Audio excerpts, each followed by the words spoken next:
વધતી ઠંડીમાં ગુજરાત ઠૂઠવાવા લાગ્યું છે। રાત્રે હાડ થીજવતી ઠંડી અને દિવસભર ઠંડા પવનો ફૂંકાવાના શરૂ થઈ ગયા છે।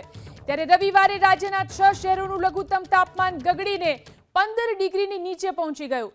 કચ્છના નલિયામાં સૌથી નીચું 12.4 ડિગ્રી તાપમાન નોંધાયું તો સૌરાષ્ટ્રના કેશોદમાં લઘુત્તમ તાપમાનનો પારો 12.6 ડિગ્રીએ પહોંચ્યો। આ તરફ મધ્ય ગુજરાતમાં વડોદરામાં 13 ડિગ્રી તો ઉત્તર ગુજરાતના ડીસા અને સૌરાષ્ટ્રના પોરબંદરમાં લઘુત્તમ તાપમાનનો પારો ગગડીને 13.8 ડિગ્રી પર પહોંચ્યો।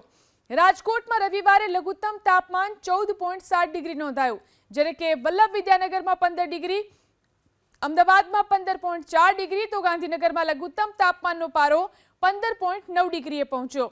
કચ્છના ભુજમાં ઠંડીનો પારો 16.2 ડિગ્રીએ પહોંચ્યો તો સુરેન્દ્રનગરમાં 16.5 ડિગ્રી અને મહુવામાં 16.6 ડિગ્રી તાપમાન નોંધાયું।